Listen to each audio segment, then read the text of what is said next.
So,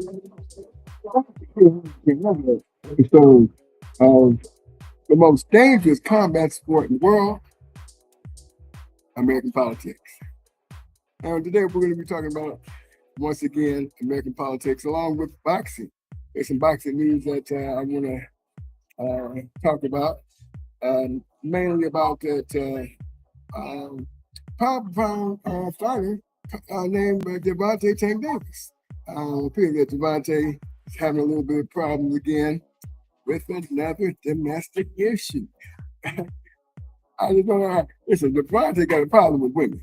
Somebody need to tell Devontae, stay away from those women, bro. You know what I mean?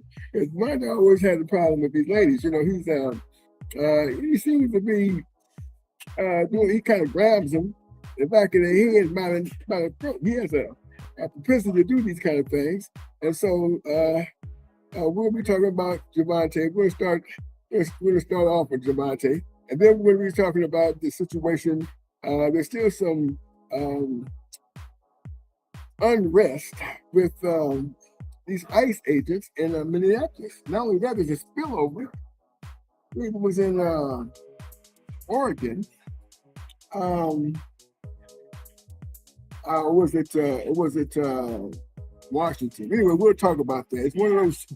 We'll get to that. We'll get to that. We got receipts, so we'll get to that. We'll talk about that. But yeah, so yeah, we're going to be talking about this thing. There was some talk, and let me see, Speaker Jeffries, the Democratic Speaker of the House, spoke today, and he was quite emphatic and made strong implications. I mean, that, like, listen, he had some strong implications that there's going to be some heads rolling in the Trump regime. He made it very clear, unequivocally, if you ask me, because the way he was talking. Now, we don't have receipts, but maybe I'll get to that footage when he was talking. He spoke about the footage about 20 minutes long, and I may get to some of that a little bit later in the show. But yeah, he was definitely emphatic about there was going to be a big price to pay as to what is going on in the country today. So yeah, he was very emphatic about that. But yeah, there's still some things going on. Like I said, with this ICE going on, and they're still going on a tear. But what we're going to do is we're going to get to Devontae Tank Davis, and then we'll get on to the ICE situation and see if we can get some footage up, some receipts on what Speaker Jeffries said today, because it was quite interesting. And there's also some talk, because I've been doing my research. There's a certain rumor that our president might be having some very, very concerning health issues. And some people think that he's not going to live past his term as president. And there's a lot of traction about that. And so I haven't did my research. I'm going to look into that and see exactly what is going on with that. But there's some sources, I would say, I would venture to say they're kind of reliable sources, that say that our president, Donald J. Trump, is having some issues health-wise. And yeah, that's concerning to those who are on the Trump agenda. And but that may be concerning those who are capitulating as well. They can stop capitulating. What we do know is that there's still J.D. Vance that will be, if something happened to our President Donald Trump, our Vice President, J.D. Vance will be the president. So he was speaking not too long ago, or was it yesterday, whenever he had a press conference about Somalis have to be careful. So you come after you all next. So I'm not exactly sure what he was talking about, but he was definitely talking about Somalis. I'm not sure what part of the country this is, going down at, but he definitely was speaking on some knowledge. So okay, so let's get to this Devontae Tank Davis. Yeah, also there's a big fight coming up with the at the end of the month here. We're gonna have the Teofimo Lopez versus the Slick. You know what? I should say he would probably be a pound for pound fighter if he beats Teofimo, which would be Shakur Stevenson. We're going to be fighting for Teofimo's 140-pound junior welterweight championship of the world at 140 pounds. I think that's the WBO. I think that's what it is. What's the WBC? I'll have to check that out too. But anyway, it's going to be for Teofimo's championship. But let's get to our friend Tank Davis and see what he's talking about. Oh, it's not Tank. This is not Tank right here. Let's see where Tank at. Tank is that's not Tank either. Okay, here we go. We got Tank. I got Tank. We're gonna get to that in a minute. But I got Tank right here. Tank is coming up right here. Here's Tank. Tank, where you at, Tank? Right here. So yeah. Hold on a second here. Here we go.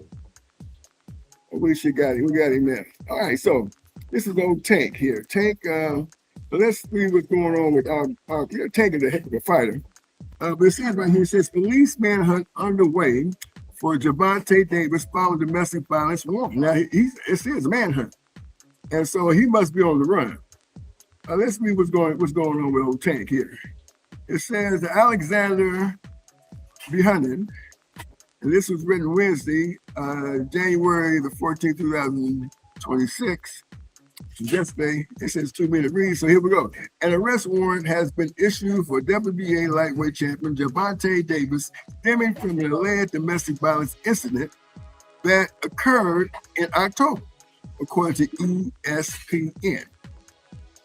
Miami Gardens police confirmed Wednesday that Davis is wanted on multiple charges, including false imprisonment, battery, and attempted kidnapping, following an investigation into an incident at a Miami Gardens Gentlemen's Club on October 27th. At this time, this is quote now, at this time, the Miami Gardens Police Department is actively working with the United States Marshals Fugitive Task Force to locate and apprehend Mr. Davis. Unquote. MGPD Executive Officer Emmanuel Genti said during a news conference, quote, domestic violence is a serious crime, and the Miami Gardens Police Department remains committed to holding offenders accountable and protecting victims, unquote. According to police and court documents obtained by ESPN, the alleged incident involved Davis' ex-girlfriend, Courtney Russell, who worked at the club as a VIP cocktail server. Russell filed a civil lawsuit days after the incident, claiming Davis entered the club and attacked her in a back room that lacked surveillance cameras. The lawsuit alleges Davis grabbed Russell by the back of her head and throat before forcibly dragging her through several areas of the building, including a stairwell and kitchen, and out to a parking lot where the alleged assault continued. Russell was eventually released to her co-workers and reportedly suffered bruising on her left arm. Police said surveillance footage from other areas of the club supported Russell's account of events. Quote, the investigation determined that Mr. Davis used force to restrain the victim in an attempt to remove her from the location against her will, unquote, Genti said. Russell reportedly told investigators she had known Davis since 2022 and was in a brief, intimate relationship with the boxer that ended roughly 1 month before the incident. Authorities said she had blocked all communication with Davis following the breakup. The lawsuit was filed just weeks before Davis was scheduled to face Jake Paul in a high-profile boxing match at Casaya Center in Miami. Davis was later removed from the bout, and Paul instead facing Anthony Joshua in December. Quote, Tank, unquote, is no stranger to legal trouble as the 30-year-old champion was arrested in Miami Beach on a domestic violence battery charge stemming from a June 17 incident. Charges that were later dropped after the alleged victim declined to prosecute. He was also arrested and jailed on a charge of battery and domestic violence in 2022. All right, so that's what it says here on Tank Davis. So Tank is Tank, come on, Tank, come on, Tank, come on, Tank. Tank is Tank is gonna have to get himself together. That's what Tank gonna have to do. Tank, come on, Tank, come on, Tank, come on back, Tank. Anyway, so yeah, we're gonna have to say out a prayer for Mr. Tank Davis. Hopefully he'll get himself together because he's one of your better boxers, especially one of the more exciting boxers. And you'll have to rein in his he needs some counseling, of course, obviously. He needs some kind of counseling. He needs to, address those issues because it can be very detrimental. I mean, outside, listen, inside and outside the boxing ring. I mean, he obviously needs to get some self-reflection. And someone needs to tell him that he needs to work on himself, embrace himself, you know what I mean? And that's, I think, what he needs to do. And as long as he starts doing that, I think he got a chance to get back, And so yeah, so we have to pray for old Tank Davis, and hopefully, he's on the run. So that's not good. He's on the run right now. So hopefully he'll eventually turn himself in and get away from the situation or address this situation, I should say. It's sad when people have a tendency to do that. So anyway, so yeah, let's get to the political portion of the show. Once again, we have some things going on with the ICE, and so we're going to play a clip of what's happening with the latest on the ICE situation. Now, there was a situation, that occurred as early as last night. So we're going to go to that. Let's watch this. We are getting some news from the city of Minneapolis and from Fox's Bill Malugin. Let's start with the city. They say, we are aware of reports of a shooting involving federal law enforcement in North Minneapolis. We're working to confirm additional details. There have been reports of another ICE-involved shooting. Fox's Bill Malugin with a little more context. I'm told by 4 law enforcement sources there has been another ICE-involved shooting in Minneapolis tonight. I'm told ICE was making contact with a target who then allegedly assaulted an officer with a shovel or swung a shovel. Shots were fired, and the suspect ran back to ICE. We are getting some news from the city of Minneapolis and from Fox's Bill Malugin. Let's start with the city. They say, we are aware of reports of a shooting involving federal law enforcement in North Minneapolis. We're working to confirm additional details. There have been reports of another ICE-involved shooting. Fox's Bill Malugin with a little more context. I'm told by 4 law enforcement sources there has been another ICE-involved shooting in Minneapolis tonight. I'm told ICE was making contact with a target who who then allegedly assaulted an officer with a shovel or swung a shovel. Shots were fired, and the suspect ran back to a house. No info yet on if anyone was actually shot, just that shots were fired. Very preliminary information, more as we get it. He continues, I'm now told that a suspect, believed to be Venezuelan, was indeed shot, but is okay, stable, and is now in custody. So, these live images are from the scene of where this took place, and it does in fact appear that there's protesters. I just saw a firework. Well, I've got 4 different vantage points of this area, by the way. You know what, let's pull up the audio on this one. Looks like things are getting a little more active on this camera.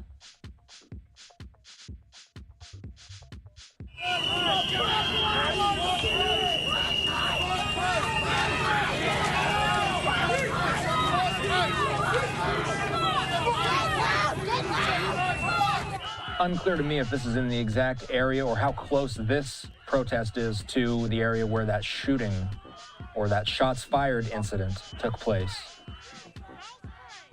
Clearly, this group of protesters advancing forward,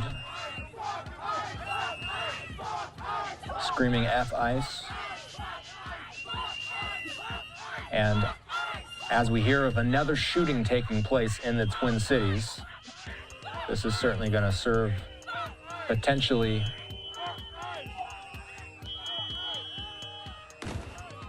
another firework going off.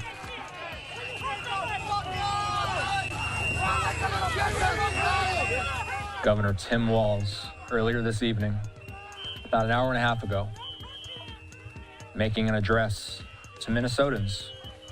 He said he had 4 messages for Minnesotans amid these tense times.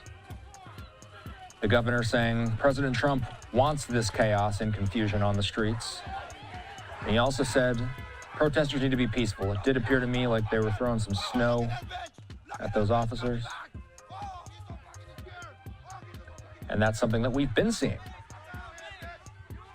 for days now as these demonstrations continue in Minneapolis. In some cases, ICE has been thrown at immigration officials. Another firework going off. Sometimes the police will throw flashbangs, by the way, in an effort to disperse unlawful assemblies.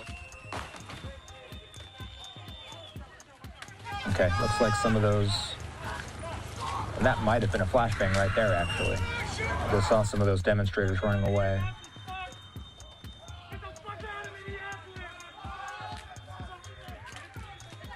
And so seeing right now a lot of what we've been seeing in recent days, these protesters telling ICE to get out of their city. Mayor Jacob Fry has told them to get out of their city. Governor Walz today telling, oh yeah, and it's curious to me, I'm curious if... You okay? Yeah, I love this. Yeah, so it sounds like, I'll turn the audio down. It sounds like the television crew that's filming this might have been exposed to the elements there. Unsure what exactly that smoke is made of.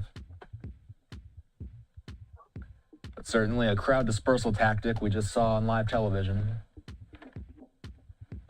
Seems like things are cooling down for a moment on this camera. Let's move back to our other vantage point. This is the scene where that other officer-involved shooting took place earlier this evening. And again, I'll read you what Bill Malugin has. So far, Malugin says that he's told by 4 law enforcement sources that there's been another ICE-involved shooting in Minneapolis tonight. He's told that ICE was making contact with a target who then allegedly assaulted an officer with a shovel or swung a shovel.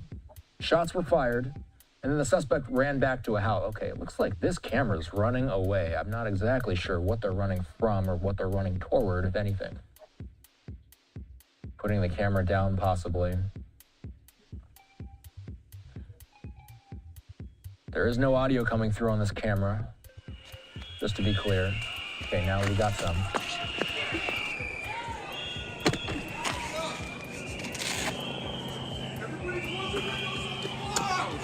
Close your windows! Towels under the doors! again. Yep. Sounds like tear gas. Right here on this corner.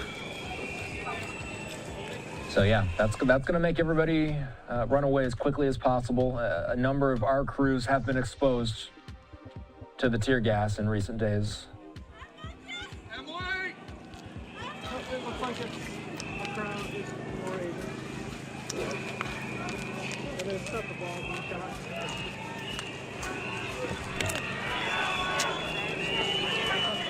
Not uncommon, you see protesters carrying milk with them for these moments. Looks like one of those officers feeling some sting in the eyes after that tear gas was deployed. Okay.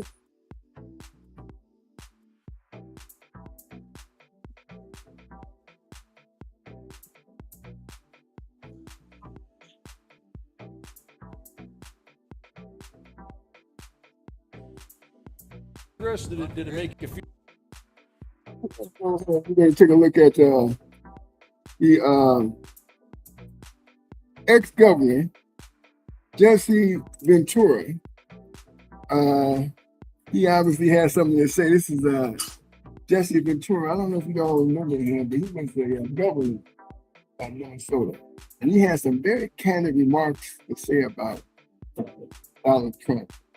And I haven't seen him in a while, so, but I guess they were to track him down and he was able to give some comments. So, okay, here's a mission.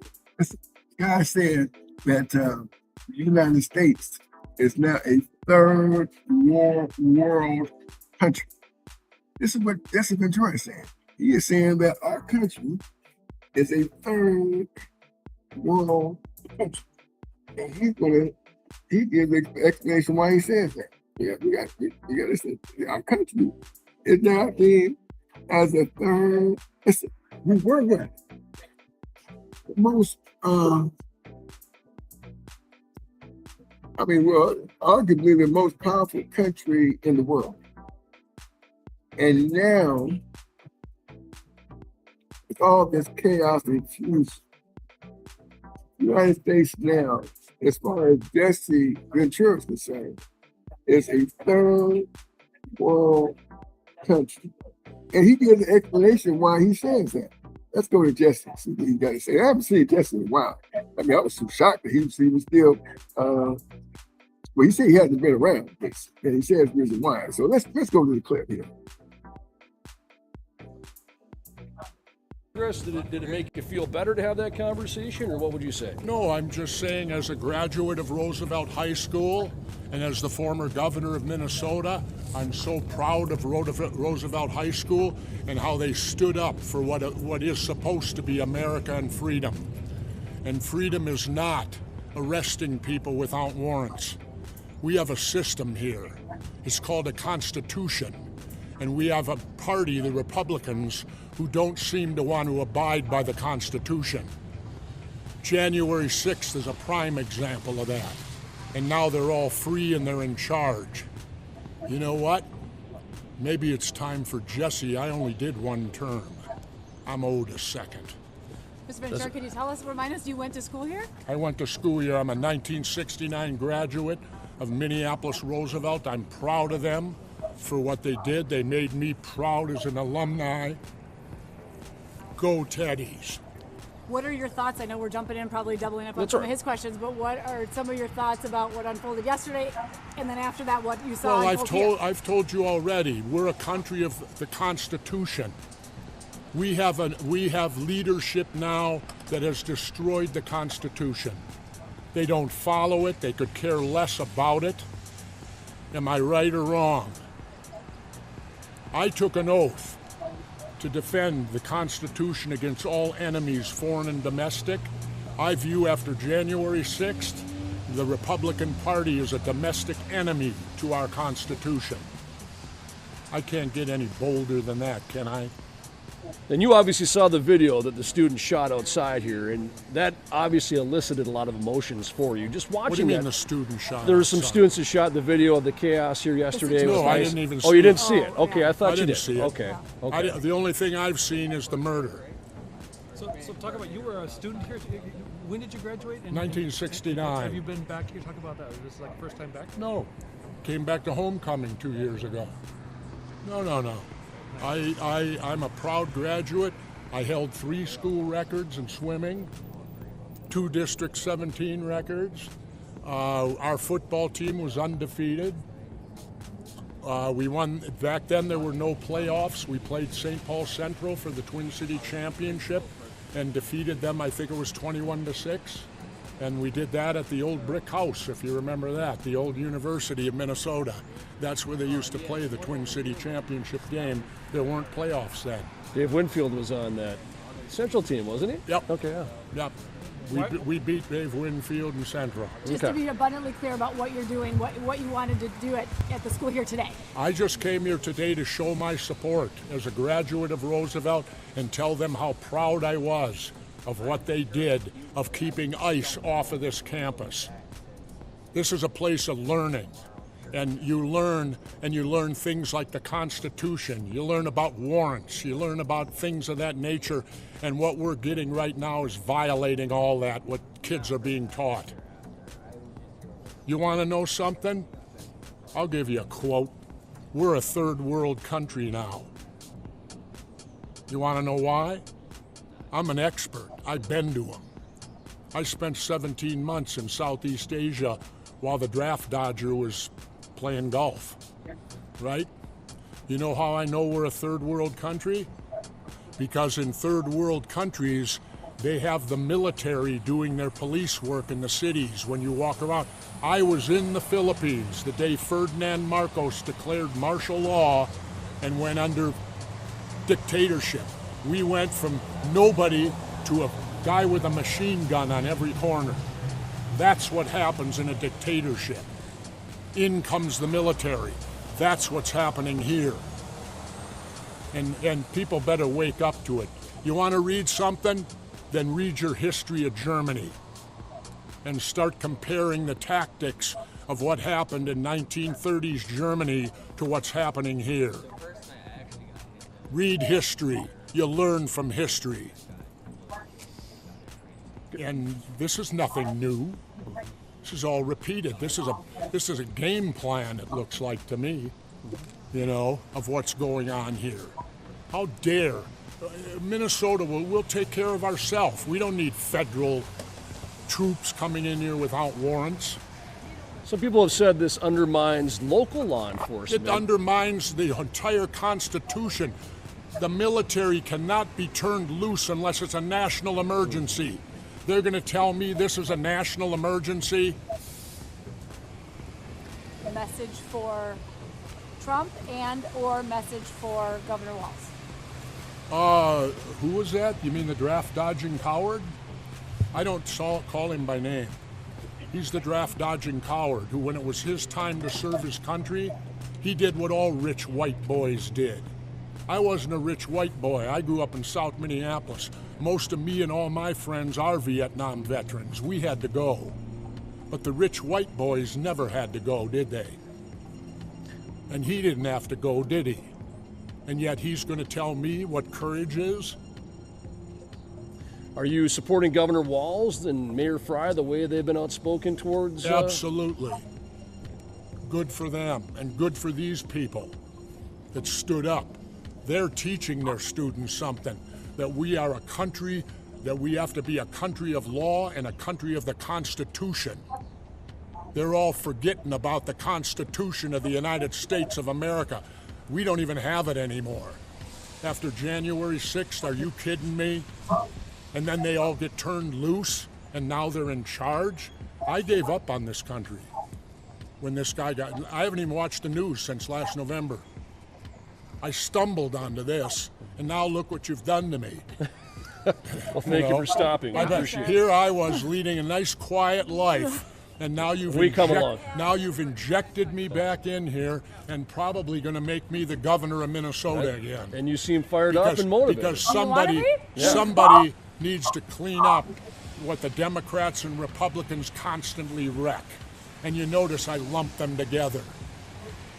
I should use my old name for them. The Democrats and the Republicans which my apologies to the Crips and Bloods for using their name in that way. And Governor, would you like to say anything about yesterday, what happened, a tragic situation?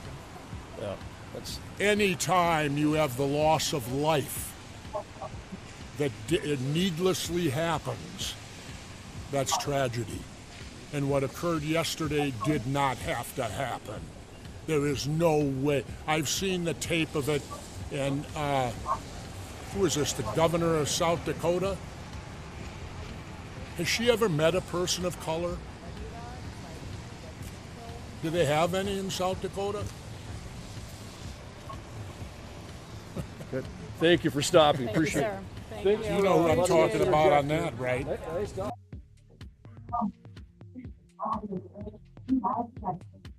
All right, that was the former governor of Minnesota, Jesse Ventura. I had a lot to say, and like I said, he said that the United States is a third world country because, in his words, he said he was in South, I guess, Philippines. I guess he said he was in the Philippines at the time. He did a 17-month tour.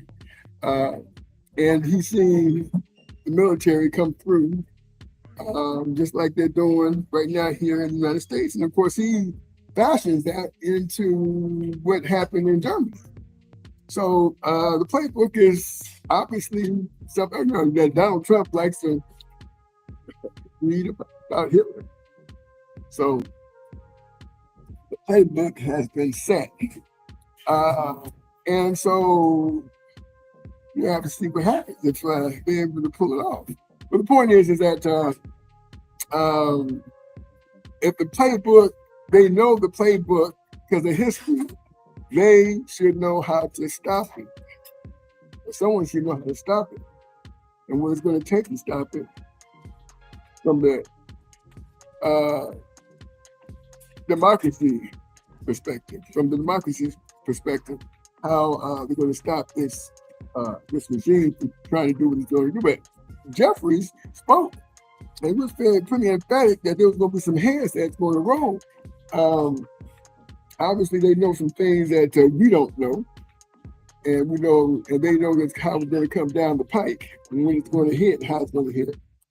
And like I said, there were some reports that our President Donald J. Trump is not doing too good physically right now. There's some reports that he's not doing well at all. And there is a certain content creator that is very emphatic about he doesn't think our president is going to be living very much longer. Says he doesn't want him to die. But that's in his words, that's what he says. And so there's some talk about Donald Trump perhaps not being able to live past the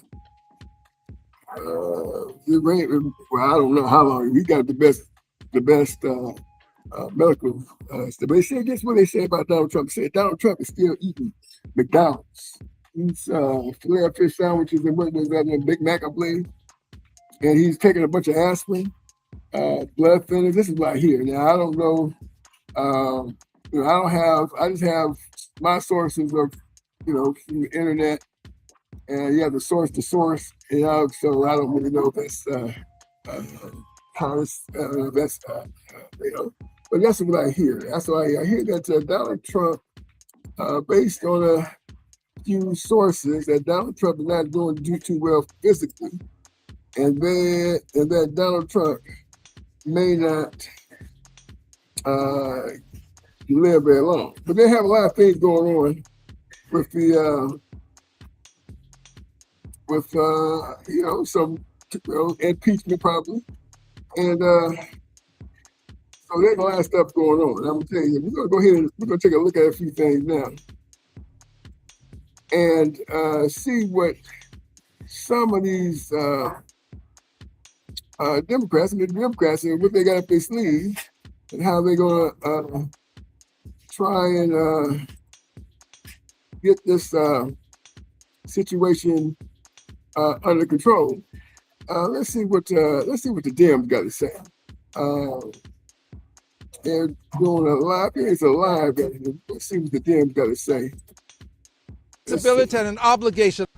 This says to me, Al Green, one member of Congress, I speak for no one except myself and anybody who agrees with me. It says to me that they are setting us up to prevent the officers or officer from being properly charged. And if he is charged and convicted, they're setting us up to understand that what happened here at the nation's capital, when it was encroached upon by hundreds of people, some say thousands, and afterwards, people were convicted, more than 1,500. And the President of the United States, immediately upon being put into office, decided that he would allow all of them to go free by way of his pen and an order. I believe the President is preparing us so that he can do exactly again what he did to those hundreds of people who performed an insurrection here on the Capitol.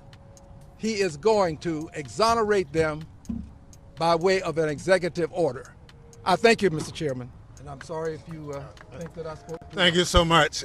We now have Ms. Juliet Johnson, who's a last member of the committee and obviously a valued member of the committee from Texas. I'm going to be really quick, not to summarize what everyone else has said. The bottom line is Kristi Noem executed an oath for this Constitution to uphold its laws. She's enabling her agency and organization to violate every aspect of due process, to violate the law and terrorize American citizens. The Committee on Homeland Security, the Homeland Dems, we intend to use every tool, every mechanism, every opportunity, every time to speak out, to condemn, to hold her accountable in every way possible within every tool we have in this Congress. Because the American people will not tolerate for its government to exercise rogue authoritarian dictatorship control and abuse and terrorize American citizens on the street of this country. You can't drive your car, drop your kid off to school, and get executed by your government in the United States of America, and that will not be tolerated. So we're here to tell you, to tell this country, to tell the world that we intend to do everything we can to hold her completely accountable, and she must go. Thank you so much. Because they've called votes, we're going to have to shorten the question. The issue before us today is Homeland Dems have decided to move toward holding Kristi Noem accountable for the actions of the department. ICE, as well as FEMA and some other areas will be looked at. Nothing is off the table, but accountability is the key of what we're talking about. Yes.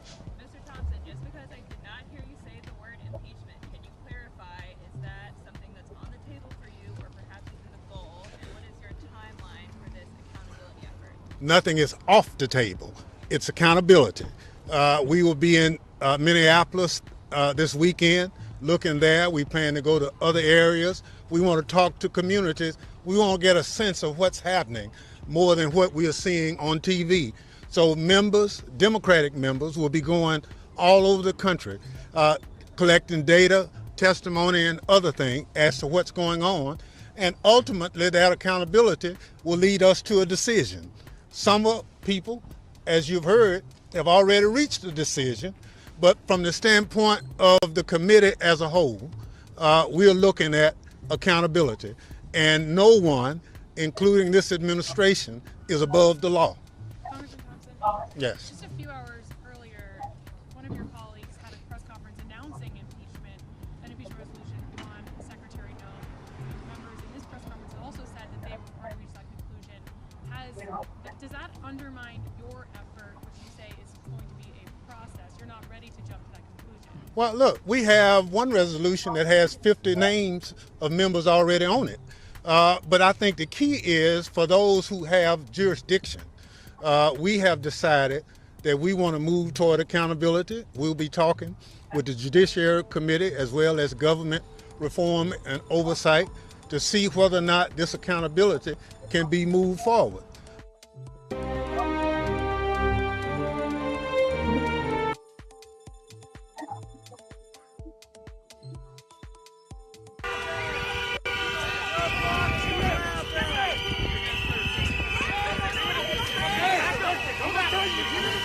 Back the up.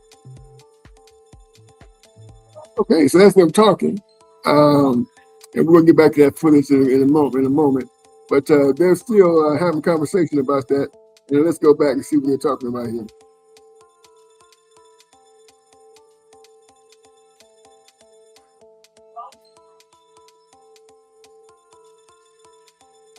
All we can do is move forward, elevate the issues so the public understand what's happening. As a nation of laws, we can't have people running around with masks on asking people for their citizenship. We are not a tin horn. People in cities and communities throughout our country are grieving, they are scared, they are angry. I'm here with my colleagues and we hear from them that Donald Trump's administration's actions have been hateful as well as harmful. Immediately after last week's shooting, Kristi Noem rushed to the nearest camera and spouted off a series of bold-faced lies. Her disgusting response set the stage for a brazenly political federal investigation that has excluded state and local officials and is clearly intended to shield the shooter from prosecution. Incredibly, the investigation has focused not on the shooter, but on the victim and her family. As a result, several federal prosecutors have resigned in protest. Kristi Noem has plainly tried to signal to ICE that they are free to act with impunity, to purposefully manufacture and escalate confrontations, and even execute whomever they please, and she will have their back.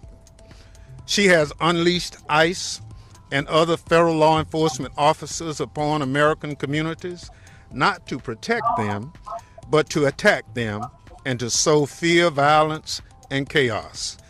We cannot and we will not tolerate this violence against our communities.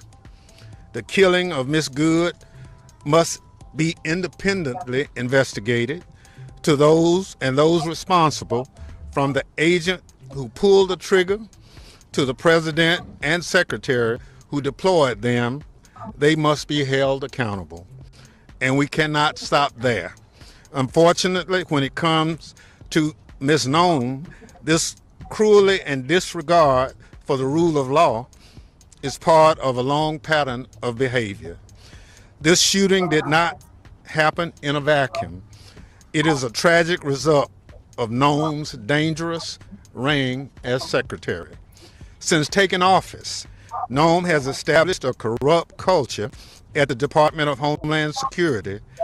She and her political allies conduct themselves as though they are above the law. She has wantonly enriched herself and her associates at taxpayers' expense. She has openly defied court orders, undermining the constitutional rule of law. She has used access to disaster funds to punish political foes, and she has obstructed congressional oversight. She has directed the indiscriminate deportation of thousands of people without due process, most of whom have no criminal record, including U.S. citizens, children, some with serious illnesses against the wishes of their parents. In short, Kristi Noem has repeatedly abused her power and violated her oath of office. This is why today we are announcing we will begin a process of accountability for Secretary Noem. This is not a remedy, but we pursue it aggressively. As a scholar put it, a last-ditch mechanism to address offenses against constitutional democracy by a single individual that cannot adequately address those ordinary channels of government. So it's accountability. We'll start the process looking at. We're not sure where it will go. but we'll follow it wherever it leads. Her conduct has gravely endangered the security of the United States, its people, and its institutions of government. Kristi Noem must be held accountable. So what we'll have now, we have a number of individuals who are here who will speak, and we'll have questions and answers after. I'm not sure. We have the representative from Minneapolis here, Congresswoman Ilhan Omar, who will speak, and we'll have other individuals after that. I'll yield to Congresswoman Omar. Thank you, Ranking Member Thompson. Today, we are honoring the life and memory of Renee Nicole Good, a 37-year-old mother of three, a writer, and a poet. Renee's mother remembers her as one of the kindest people she's ever known. For anyone who knew her, says Renee spent her life caring for others, always putting their needs first. Her deep love for community drove her to stand up for her immigrant neighbors.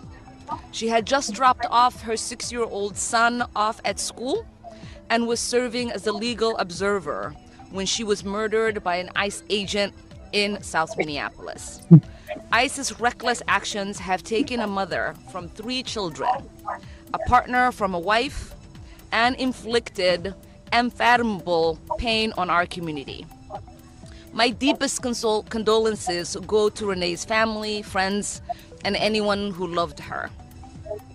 We will not stop fighting until we achieve real justice and accountability. That must begin with impeaching Kristi Noem and ensuring no federal agent can act as a judge, jury, and executioner on our streets. It must also include full and transparent investigation and legal action against ICE. While we grieve, our community, as always, has shown up for one another with love. ICE officers have been struck by solidarity and care Minnesotans have shown for their neighbors. In the face of state-sanctioned violence, we have organized and protected each other. That is what Renee stood for. She died because she chose love and solidarity over fear, and we will make sure the world never forgets her name. Thank you, and with that, I call on Congressman Espaillat.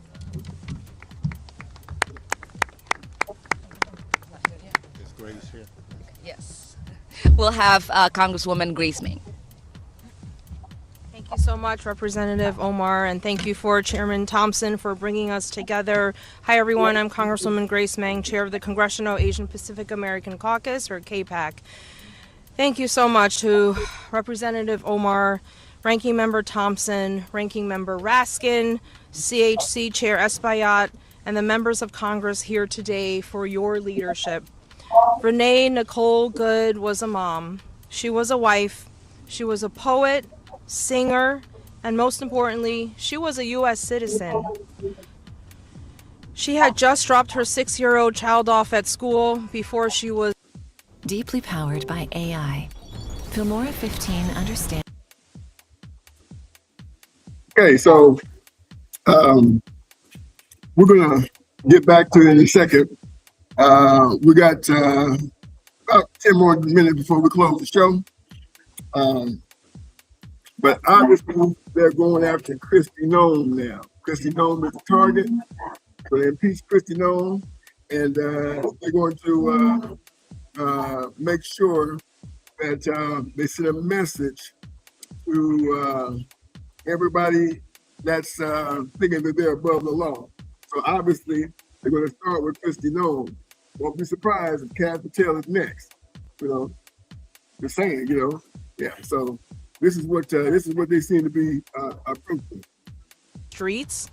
They are using force without restraint, and they continue to act with impunity. But they are not above the law. As members of Congress, we not have only a duty, but a moral obligation to ensure rogue federal agencies are held accountable. That's why we are demanding an immediate and independent investigation, including the release of all video footage from authorities. And we are calling on ICE to suspend operations in Minnesota to de-escalate this situation. I'll later be introducing a bill that would hold DHS law enforcement to the same standards that other local and federal law enforcement agents already follow when interacting with citizens. Justice means accountability, and let Renee Nicole Good's name be a call for accountability, not just in Minneapolis, but across our entire country. Next, I would like to call, is Julie here? Julie Johnson. Representative Lou Correa.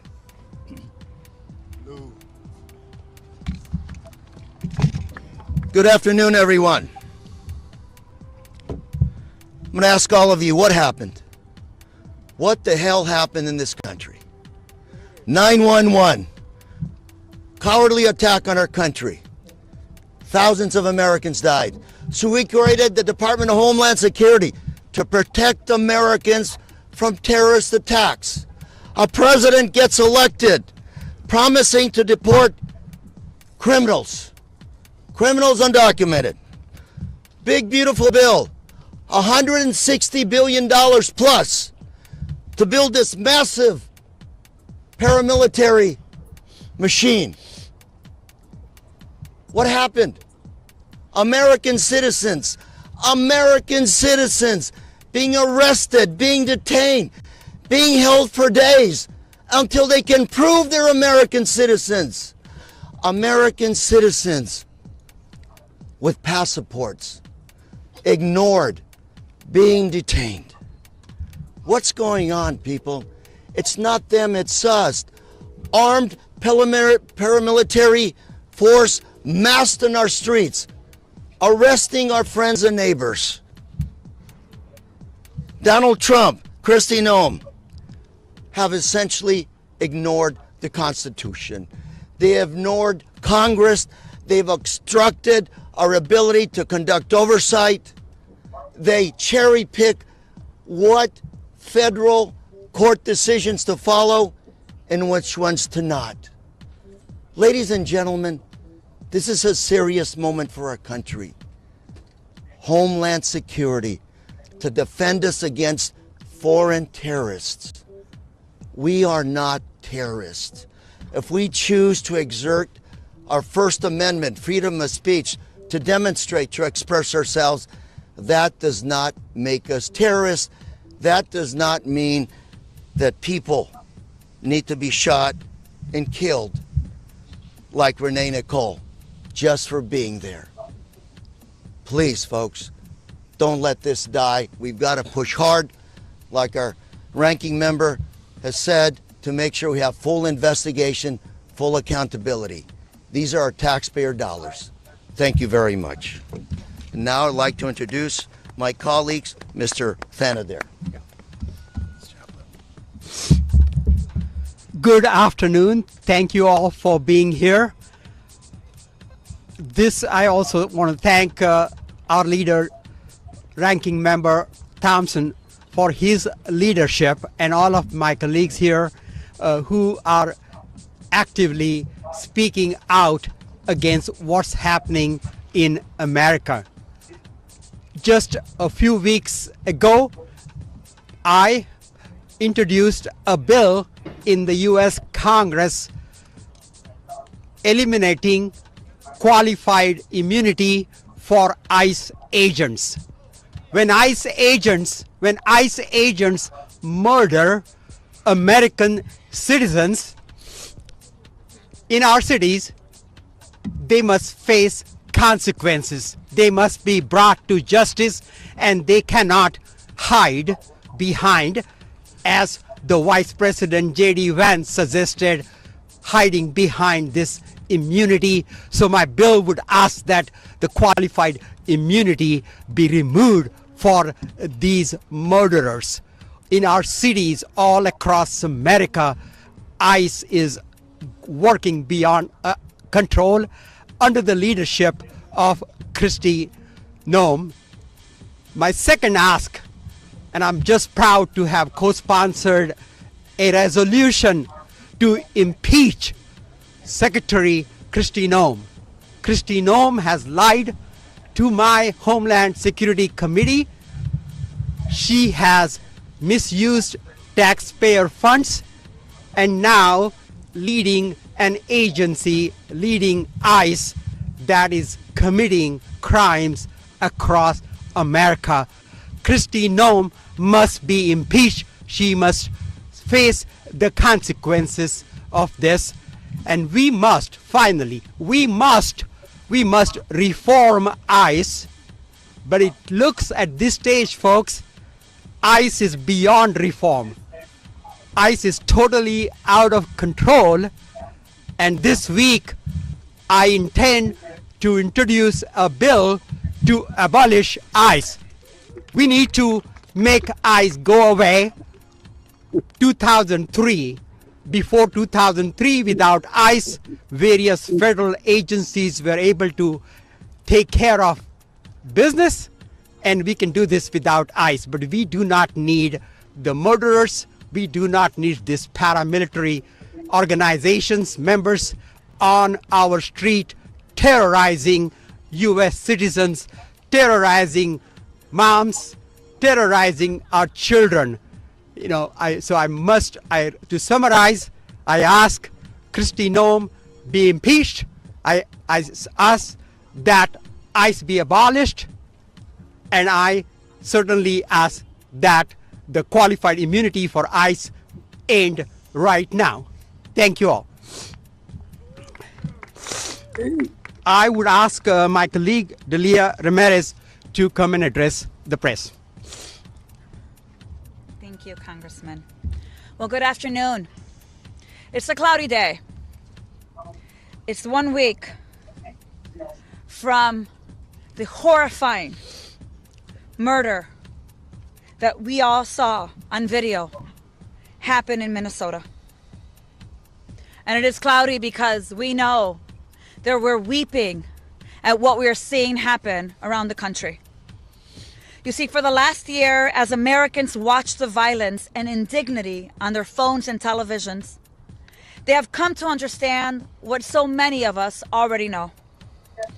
DHS, as it's operating, is now a threat to every one of us. But I want to be clear.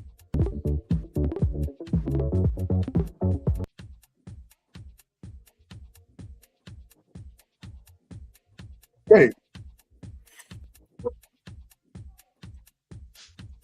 we're back. And I'll tell you why.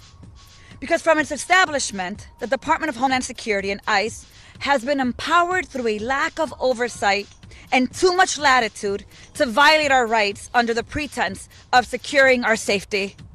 Now, do you feel safe right now? Do you believe that DHS operates with due process? Do you think that they are abiding by the law? Cursing out U.S. citizens, do you think they have respect for the American people? And what you saw... Okay, so obviously, they're going after Ms. Noem. That's the first domino to this takedown for this Trump regime. So, yeah. So that's what's going to happen. We're going to stay on top of this. We're back tomorrow with a really good show. Really good show tomorrow. So stay tuned. Don't forget to see us on YouTube.